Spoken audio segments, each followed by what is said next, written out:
Hello everyone, welcome to Editorial Insights, where we work on strengthening our vocabulary and comprehension skills with the help of editorials, and we discuss 1 to 2 editorials daily from Monday to Friday at 10 a.m.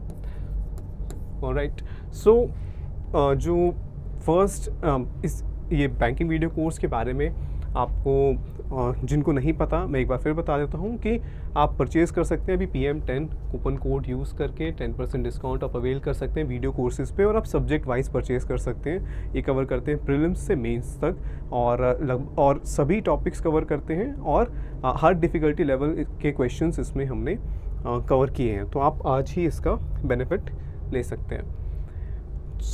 आज जो हमारा editorial है वो है new order पे, ये tennis पे based है। ठीक है, तो थोड़ा सा जैसे अगर टेनिस की अगर आप नहीं फॉलो करते हैं तो थोड़ा सा लग सकता है कि डिफरेंट है। ठीक है, लेकिन अगर आप समझने की कोशिश करें तो आप उसको फिर भी 70 to 80% आप समझ सकते हैं। ठीक है, बाकी जो टर्मिनोलॉजीज़ हैं, जैसे जो स्पोर्ट्स रिलेटेड जो जारगॉन है, जारगॉन क्या होता है, जो कि एक स्पेसिफिक डोमेन की एक स्पेसिफिक फील्ड के जो वोकेबलरी होती है, ठीक है, वो होंगी। तो उसको अगर हम हटा दें तो आप इसको फिर भी 70 to 80% समझ सकते हैं। ठीक है, तो बस थोड़ा सा फोकस करके इसको रीड करना है और फिर हम इसको डिस्कस करते हैं। ठीक है, चलो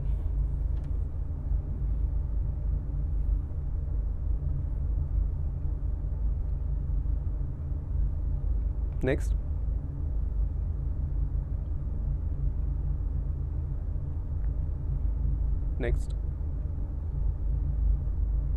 चलो तो स्टार्ट करते हैं।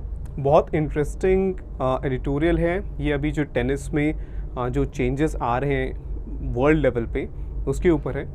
तो हमने लास्ट टाइम डिस्कस किया था जब फ्रेंच ओपन जीता था नोवाक जोकोविच ने।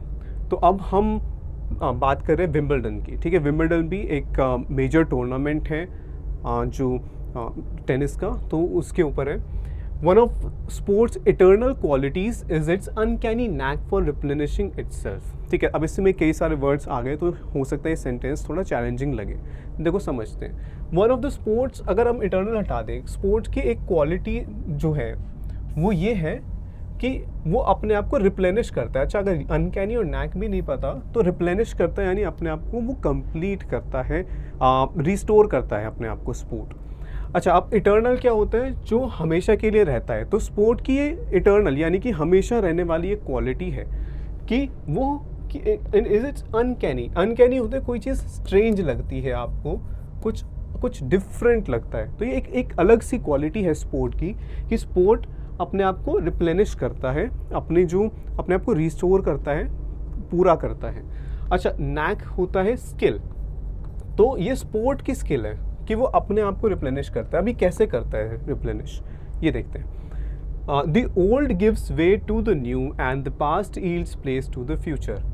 तो जो ओल्ड प्लेयर्स होते हैं वो अपनी जगह मतलब वो उनकी जगह ले लेते हैं नए लोग।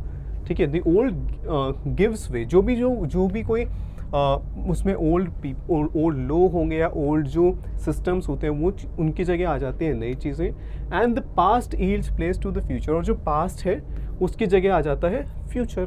ठीक है, अब गिव वे का मतलब होता है जगह बनाना दूसरे के लिए। तो ओल्ड जो है वो नई चीज़ों के लिए जगह बनाते हैं, और जो पास्ट है वो यील्ड करता है अपनी प्लेस। यील्ड मतलब सरेंडर भी होता है, यील्ड मतलब गिव भी होता है। ठीक है, तो यहाँ पर जो पास्ट है वो अपनी जगह छोड़ देता है फ्यूचर के लिए। ठीक है, the past yields place to the future. तो सिमिलर मीनिंग है यहाँ पर गिव वे और यील्ड का। ओके, चलो हम इनकी जगह हम ये भी यूज़ कर सकते हैं, यील्ड की जगह हम गिव अप भी यूज़ कर सकते हैं। The past gives up its place to the future. ठीक है, तो men's tennis though was resistant to this. अब जो ये जो क्वालिटी की बात की थी कि पुराने की जगह नया आता है, पास्ट की जगह लेता है जो फ्यूचर। ठीक है, तो अब मेन के टेनिस जो था, men's tennis was resistant to this, यानी कि वहाँ पर ये जो क्वालिटी है वो इतना अप्लाई नहीं होती थी। क्यों? Where every new dawn like Dominic Thiem and Daniil Medvedev's US Open victories in 2020 and 2021 ended up being a false hope। क्योंकि मेंस टेनिस में ये वाली क्वालिटी क्यों नहीं दिख रही थी, वो रेजिस्टेंट क्यों कहा जा रहा है मेंस टेनिस को, क्योंकि जब भी कोई नया डॉन होता था, डॉन क्या होता है, सनराइज़, अब यहाँ पर सनराइज़ की बात नहीं हो रही, यहाँ पर नए प्लेयर्स की बात है कि जो नए प्लेयर्स आते थे उनकी जो उनके आने की बात हो रही है। तो यहाँ पर कोई भी नया प्लेयर राइज होता था, यहाँ पर डॉन का मीनिंग आप राइज समझ सकते हो, कोई भी नया प्लेयर आता था, उभरता था, तो वहाँ पे क्या होता था कि ended up being a false hope, ऐसा लगता था कि हाँ ये नया चैम्पियन बनेगा, ये जो है डोमिनेट करेगा टेनिस को, लेकिन वो फॉल्स होप होती थी, यानी कि उम्मीद पे खरे नहीं उतर पाते थे, हमारी उम्मीद के अकॉर्डिंग नहीं होता था। तो ये होता था कि हर बार जब भी लगता था कि कोई नया जो है प्लेयर राइज करेगा टेनिस में, तो वो फॉल्स होप ही होती थी। अब यहाँ पे एग्जांपल दिए, जैसे कि डोमिनिक थिएम और डेनियल मेडवेडेव ने यूएस ओपन जीता था 2020 और 2021 में, लेकिन उसके बाद फिर वो नहीं जीत पाए, तो ये एक फॉल्स होप थी। Wimbledon 2023 however made the sport feel young again. अब ये तो 2020 और 2021 के यूएस ओपन की बात थी, लेकिन जो अभी विंबलडन जो कंप्लीट हुआ है 2023 में, उसने स्पोर्ट को दोबारा से यंग फील करा है। अगर आप थोड़ा बहुत फॉलो कर रहे हैं तो आपको पता होगा कि जो टॉप 3 प्लेयर्स हैं टेनिस में, जो हैं नोवाक जोकोविच, रॉजर फेडरर एंड जो स्पेन के प्लेयर हैं राफेल नडाल, तो ये तीनों प्लेयर्स जो है, इनकी एज बाकी प्लेयर्स से काफ़ी ज़्यादा है, फिर भी डोमिनेट करते हैं स्पोर्ट को। तो यहाँ पर स्पोर्ट को दोबारा से यंग फील कराया, क्यों? क्योंकि एक 20 year old player Carlos Alcaraz, उन्होंने हरा दिया किसे?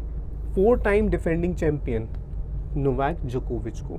डी थ्रोन कर देना, थ्रोन क्या होता है? गद्दी, ठीक है, जहाँ पे कोई राजा बैठता है वो थ्रोन होते हैं। अब डी थ्रोन कर देना यानी कि उस थ्रोन से हटा देना। तो यहाँ पर अब किसी एम्परर की बात नहीं हो रही, थ्रोन का मतलब यहाँ पर है कि कोई टाइटल जीतना, ठीक है। तो ये टाइटल किसके पास था? नोवाक जोकोविच के पास था, और उन्हें हरा दिया, ठीक है। तो जो नोवाक जोकोविच है वो 4 टाइम डिफेंडिंग चैम्पियन है, 4 बार जीत चुके हैं एंड 23 बार मेजर विनर। मेजर जो बड़े वाले जो टूर्नामेंट्स होते हैं टेनिस के, उसमें उन्होंने वो 23 बार जीते हैं। तो उनको हराया किस में? अब 5 सेट थ्रिलर। तो टेनिस में जब मैच खेला जाता है तो उसमें अलग अलग सेट होते हैं, तो 5 सेट थे, और वो बहुत ज़्यादा थ्रिलिंग मैच था। दैट लास्टेड नियरली 5 आवर्स, 5 घंटे वो मैच चला। The youngest since a 17-year-old Boris Becker secured the men's crown in SW19 in 1985. Alcaraz, the reigning US Open champion and world number 1, is only the 6th multiple Grand Slam titleist in the last 2 decades after Roger Federer, Rafael Nadal, Djokovic, Andy Murray and Stan Wawrinka.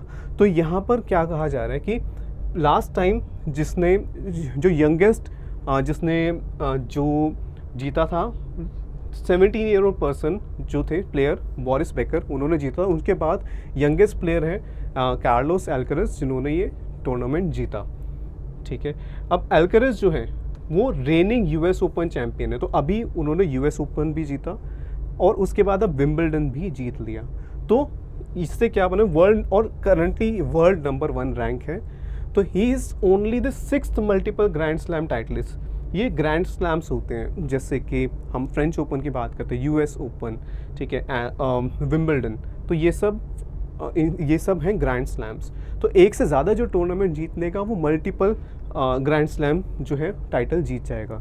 तो यहाँ पर अब Carlos Alcaraz ने पहले US open जीता, अब Wimbledon जीत लिया, तो ये मल्टीपल ग्रैंड स्लैम जो है टाइटलिस्ट बन गए, यानी कि एक से ज़्यादा ग्रैंड स्लैम जीत लिया, ठीक है। तो पिछले 2 दशक में, 2 डेकेड्स में सिर्फ 6 ही ऐसे प्लेयर्स हैं जिन्होंने एक से ज़्यादा जो ग्रैंड स्लैम है वो जीता है। वो प्लेयर्स हैं Roger Federer, Rafael Nadal, Novak जोकोविच, एंडी मरे एंड स्टैन वॉवरिंका। तो इनके बाद सिर्फ ये 6ठा प्लेयर हैं पिछले 20 साल में जिन्होंने एक से ज़्यादा ग्रैंड स्लैम जीता। जस्ट रिसेंटली द स्पेनियार्ड, अब स्पेनियार्ड किसके लिए यूज़ करते हैं? जैसे इंडिया के लोगों को इंडियंस कहते हैं, तो स्पेन के लोगों को स्पेनियार्ड्स। तो द स्पेनियार्ड हैड सकम टू जोकोविच।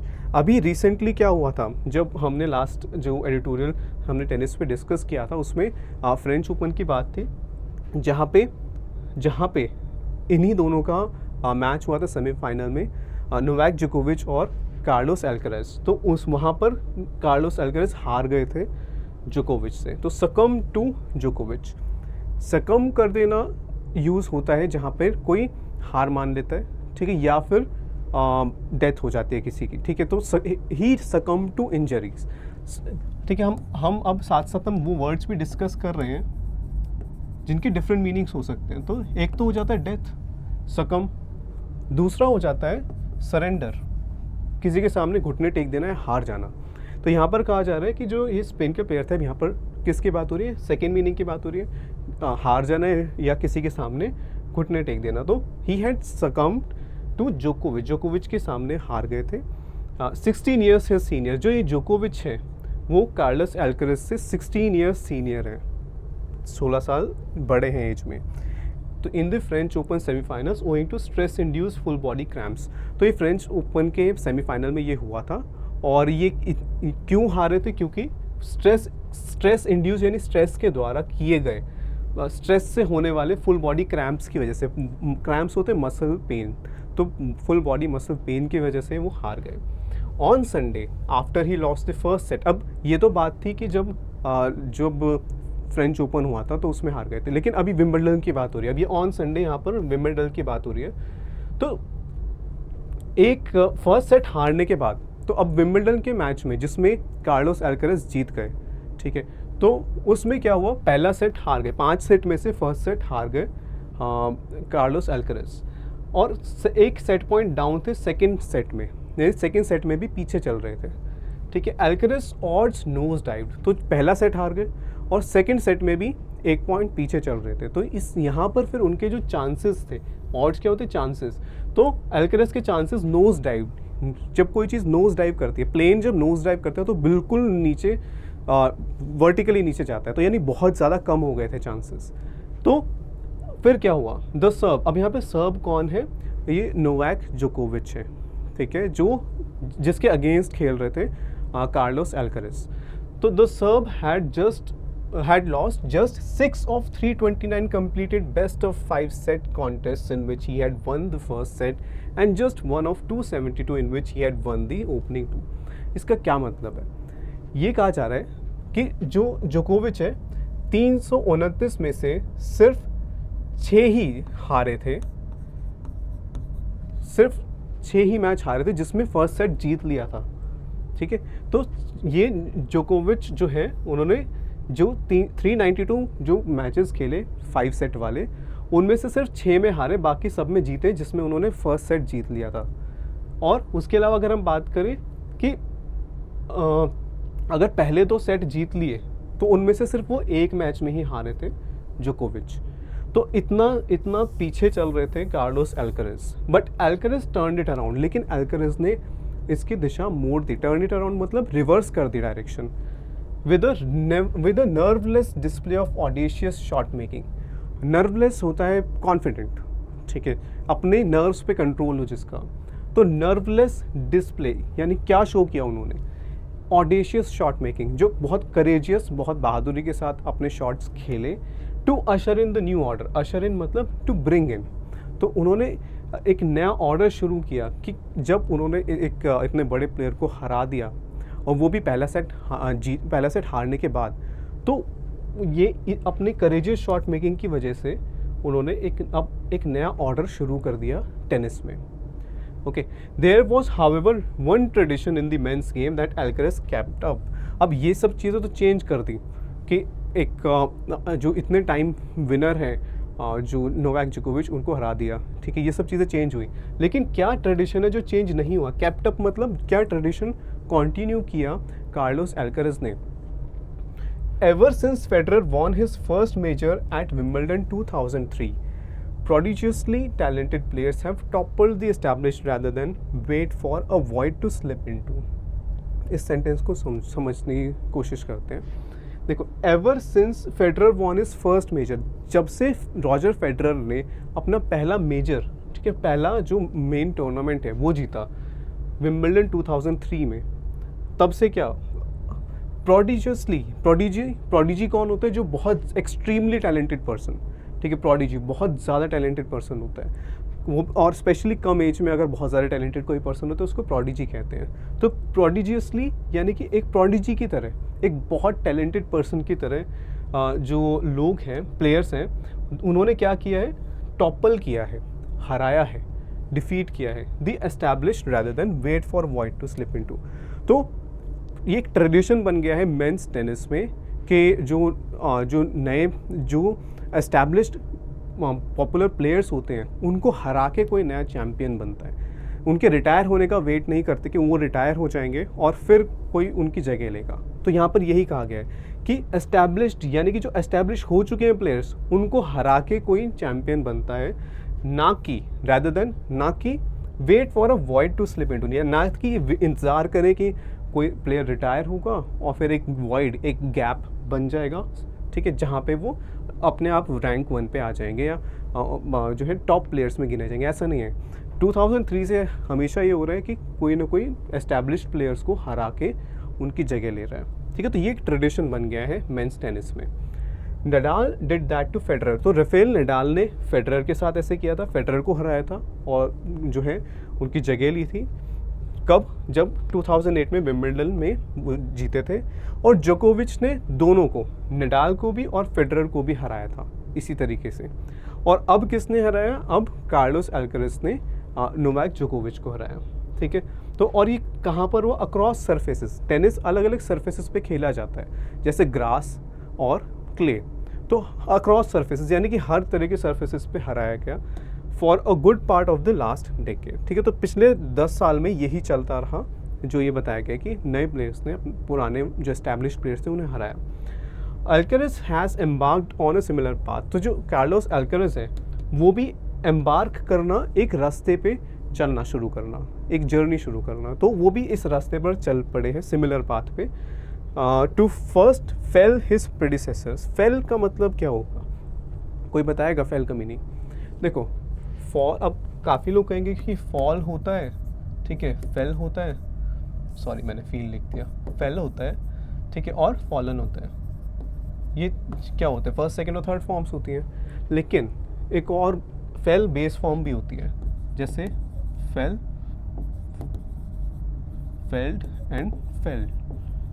तो ये भी, ये फेल ये डिफरेंट वर्ड है, ये फॉल डिफरेंट वर्ड है। फॉल गिरना, फेल किसी को हराना या किसी को अपनी जगह से हटा देना, ठीक है, और या पेड़ को गिरा देना, उसके लिए भी हम फेल यूज़ करते हैं। तो यहाँ पर टू फेल लिखा है, ठीक है, टू फर्स्ट फेल। अब यहाँ पर ये बेस फॉर्म वर्ब है फेल, ये वाली टू फेल, यानी कि हराया या फिर गिरा दिया। अब यहाँ पर हराने की बात हो रही है, तो हराने से रिलेटेड कई वर्ड्स हमने अभी नोटिस किए। देखो, जैसे यहाँ पे फेल यूज़ किया वर्ड, ठीक है, उसके अलावा हमने देखा था टॉपल, ठीक है, टॉपल यूज़ किया।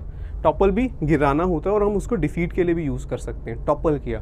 तो ये एक और वर्ड हो गया सिमिलर, फेल, टॉपल, ठीक है। एक और वर्ड हमने देखा था डीथ्रोन करना, ठीक है, जो टाइटल जीता हुआ है किसी प्लेयर ने, ठीक है, जो चैम्पियन है उसको हरा देना, तो उसके वो हम डीथ्रोन भी यूज़ कर सकते हैं। तो ये सब चीज़ें नोटिस करनी चाहिए जब भी हम कोई एडिटोरियल रीड करें कि सिमिलर मीनिंग यहाँ पर कन्वे कर रहे हैं, ठीक है। तो ये सिमिलर, डिथ्रोन करना, टॉपल करना, फेल, तो ये सब यहाँ पर डिफीट के लिए यूज़ किए गए हैं, ओके। अच्छा, तो यहाँ पर जो अल्कराज है वो क्या कर रहे हैं? To first fail his predecessors and carve out a niche for himself, कि पहले अपने से जो पहले जो चैम्पियंस रहे हैं उनको हराना और फिर उसके बाद कार्व आउट करना, यानी कि क्रिएट करना, बनाना अपने लिए एक निश होती है, एक जो है एक बहुत इम्पॉर्टेंट या बहुत जो खास कोई जगह होती है, उसे निश कहा जाता है। तो यहाँ पर अपने लिए एक खास जगह उन्होंने क्रिएट कर ली फॉर हिमसेल्फ बिफोर सप्लांटिंग।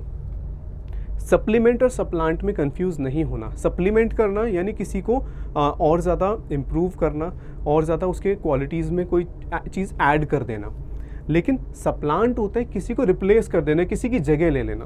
तो वो क्या करते हैं? पहले तो ये जो कार्लोस अल्कराज है वो क्या कर रहे हैं कि एक तो अपने प्रेडिसेसर्स को हरा रहे हैं, उसके बाद अपने लिए एक खास जगह बनाई, और फिर उसके बाद बिफोर सप्लांटिंग देम, यानी कि उन अपने प्रेडिसेसर्स को रिप्लेस करने से पहले अपने लिए एक खास एक जगह बनाई to become the next leader. तो अब आगे क्या अपॉर्चुनिटीज़ है कि वो एक आगे फ्यूचर में जो नेक्स्ट लीडर होंगे वो अब ये लग रहा है कि कार्लोस अल्कराज ही होंगे।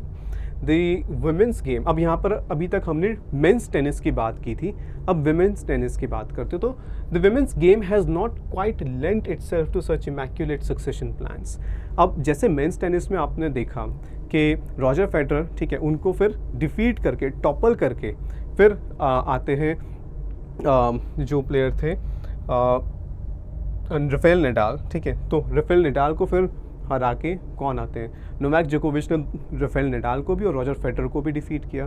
तो सक्सेशन प्लान, किसके बाद कौन आ रहा है जो चैम्पियन है या फिर जो लीड कर रहा है टेनिस को, ठीक है, उसके बाद अब जोकोविच के बाद अब लग रहा है कि कार्लोस अल्कारेज है। तो एक सक्सेशन प्लान कि इनके बाद अब कौन नेक्स्ट चैम्पियन होगा, तो वो एक तरह से क्लियरली दिखाई दे रहा है। लेकिन विमेंस गेम में ऐसा नहीं है, it has not quite lent itself to such immaculate succession plans, यानी कि वहाँ पर ये वाले प्लान्स जो है अभी जो है इस तरीके से इम्प्लीमेंट या कहें कि यूज़ जो है ये वाले प्लान्स नहीं हो पा रहे हैं, ठीक है।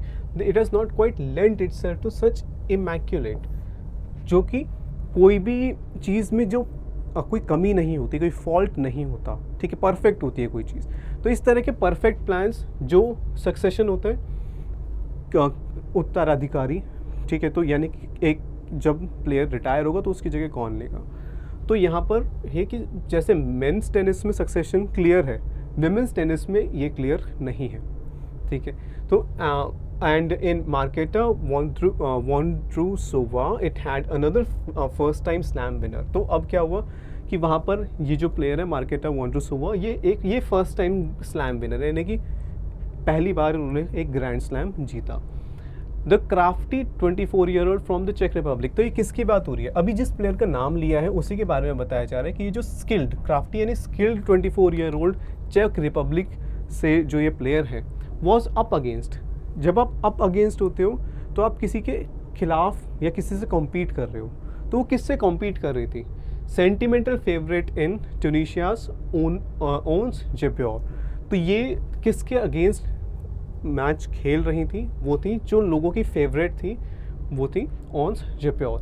अच्छा, यहाँ पर सेंटिमेंटल मतलब जहाँ पे जिसमें इमोशंस इन्वॉल्व हो, तो लोग जो है वो इमोशनली ज़्यादा अटैच थे इस प्लेयर के साथ, ओन्स जेप्योर के साथ। लेकिन इनको हराया किसने, मार्केटा वोंड्रुसोवा ने, हु वॉज, अब जो यहाँ पर जो ये ओन्स जेप्योर है, शी वॉज गनिंग फॉर यानी कि बहुत ज़्यादा एफर्ट कर रही थी जीतने के लिए अपना मेडन स्लैम, अपना फर्स्ट ग्रैंड स्लैम। तो दोनों ही अपना फर्स्ट ग्रैंड स्लैम जीतने की कोशिश कर रहे थे, लेकिन जीता किसने, मार्केटा वोंड्रुसोवा ने, ठीक है, after 2 failed attempts last year. तो ये जो ओन्स जेप्योर ने पिछले 2 साल में वो जीत नहीं पाई थी।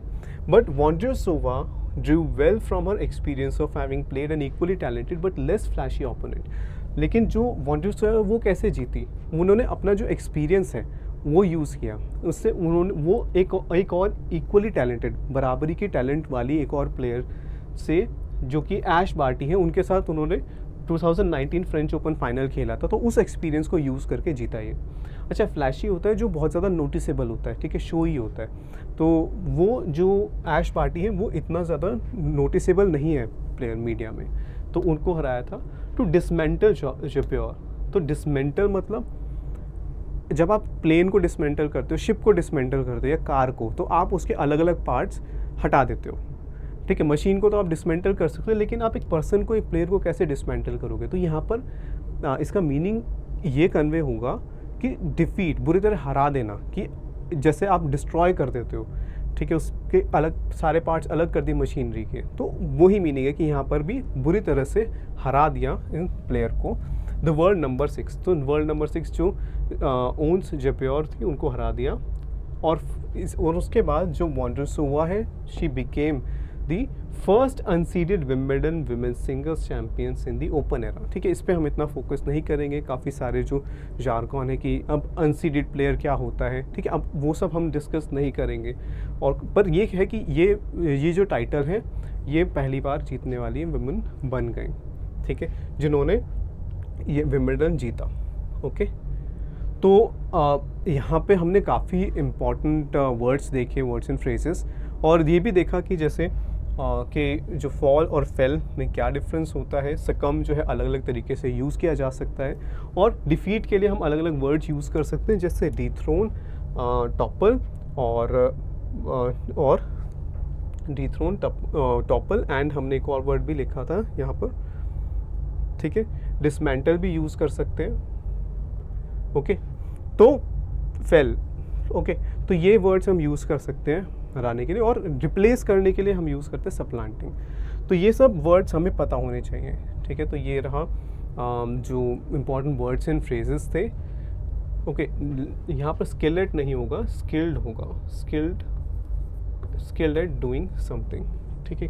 नैक होता है किसी चीज़ में बहुत ज़्यादा कोई स्किल है आपके पास, तो हम कहेंगे ही has a knack for writing, यानी कि लिखने की बहुत अच्छी स्किल है उसके पास, ठीक है। तो जो नैक है वर्ड, और एक और वर्ड हमने देखा था, ठीक है, तो क्राफ्टी, ठीक है, वो भी स्किल्ड होता है। तो crafty as an adjective use करते हैं, ठीक है। He has a knack for something, तो वहाँ पर नैक का मतलब होता है स्किल होना, पर दोनों अलग तरीके से यूज़ होते हैं, ठीक है। ये भी नोटिस किया होगा आपने, ठीक है। अनकैनी नैक, तो नैक जो है नाउन है, और जो नैक जो है वो नाउन है, ठीक है, और क्राफ्टी जो है एडजेक्टिव है। ओके, तो ये इंपॉर्टेंट वर्ड्स एंड फ्रेजेस थे। I hope you like the video, और आपको अगर वीडियो अच्छा लगा तो आप कमेंट सेक्शन में बता सकते हैं, और we will discuss other editorials in the next video. Thank you.